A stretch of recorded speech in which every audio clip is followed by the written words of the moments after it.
నెల్లూరు జిల్లా కోవూరు పట్టణంలో భారీ చోరీ కలకలం రేపింది. సత్రం వీధిలోని గొల్లవీధికి చెందిన కొప్పోలు సుధాకర్ ఇంటికి తాళం వేసి కుటుంబంతో కలిసి నెల్లూరులోని సౌత్ రాజుపాలెం ప్రాంతంలో బంధువుల ఇంటికి వెళ్లగా ఇదే అవకాశంగా గుర్తించిన దుండగులు ఇంటి తాళం పగలగొట్టి లోపలికి ప్రవేశించి బీరువాలోని వస్తువులను చెల్లాచెదురుగా పారేసి సుమారు 462 గ్రాముల బంగారు ఆభరణాలు, 2 కిలోల వెండి వస్తువులు, 3 లక్షల రూపాయల నగదును అపహరించారు.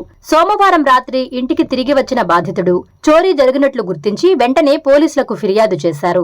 కేసు నమోదు చేసిన పోలీసులు దర్యాప్తు ప్రారంభించారు. ఘటనా స్థలాన్ని నెల్లూరు రూరల్ డీఎస్పీ ఘట్టమనేని శ్రీనివాసరావు పరిశీలించి నిందితులను త్వరలోనే పట్టుకుని బాధితులకు న్యాయం చేస్తామని హామీ ఇచ్చారు.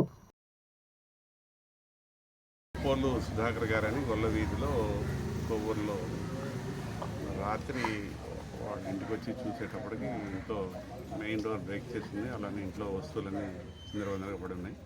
శనివారం నాడు వాళ్ళ ఇంట్లో బయటకు వెళ్ళారు. తిరుపతి వెళ్ళారు. అలానే వాళ్ళ మదర్ ఫాదరు వాళ్ళ సిస్టర్ వాళ్ళ ఇంట్లో ఉన్నారు. ఇంట్లో సుమారు 472 గ్రాముల బంగారం, అలానే 3 కేజీస్ సిల్వరు, సుమారు 3 లక్షల రూపాయల నగదుతోటి ట్రంక్ బాక్స్లో పెట్టుండగా తెలియని దొంగ వచ్చి బ్రేక్ చేసి అఫెక్ట్ చేశారు. దీనికి సంబంధించి మన స్పెషల్ టీమ్ ఒకటి ఫామ్ చేసాము. సిసిఎస్ ఇన్స్పెక్టర్, అలానే మా సుధాకర్ ఇన్స్పెక్టర్ గారు అందరూ టీమ్స్ ఫామ్ చేసి ఈ కేసు డిటెక్ట్ చేయడానికి తప్పనిసరిగా కృషి చేస్తాము. మెయిన్ ఏంటంటే అందరికీ మేము రిపీటెడ్గా చెప్తా ఉన్నాము, దొంగతనాలు చేసే మెయిన్ టార్గెట్ ఏంటంటే లాక్డ్ హౌసెస్. ఎవరైతే ఈ ఇంటికి తాళం వేసి బయటకు వెళ్తారో ఆ ఇళ్ళని రకీ చేసుకొని నైట్ సేమ్ లాక్డ్ హౌస్ అన్ని చూస్తే అదే ఇంటికి నేరాలు చేయడానికి ఆస్కారం ఎక్కువ ఏర్పడుతుంది. కాబట్టి ప్రతి ఒక్కళ్ళు తమ వస్తువులు, విలువైన వస్తువులు, కష్టార్జితాన్ని దొంగల పాలు చేయకుండా ఉండాలంటే లాక్డ్ హౌస్ మానిటరింగ్ సిస్టమ్ అని చెప్పి LHMS అని చెప్పి చాలా రోజులుగా అందరినీ ఎడ్యుకేట్ చేస్తూ చెప్తా ఉన్నాం. విధిగా అది ఫ్రీ సర్వీసు.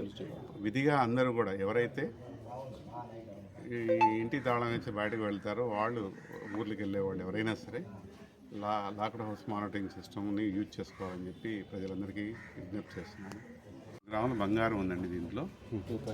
తర్వాత సుమారు 2.5 కేజీ వెండి ఉంది. 3 lakhs అబౌవ్ క్యాష్. ఇవన్నీ విలువైన వస్తువులు. తర్వాత ఆయన కూడా సెకండ్ హ్యాండ్ కార్స్ సేల్స్ అవి చేస్తూ ఉంటాడంట ఇంటి యజమాని. ఇంట్లో ఎవరు లేకపోవడం వల్ల ఇది జరిగింది.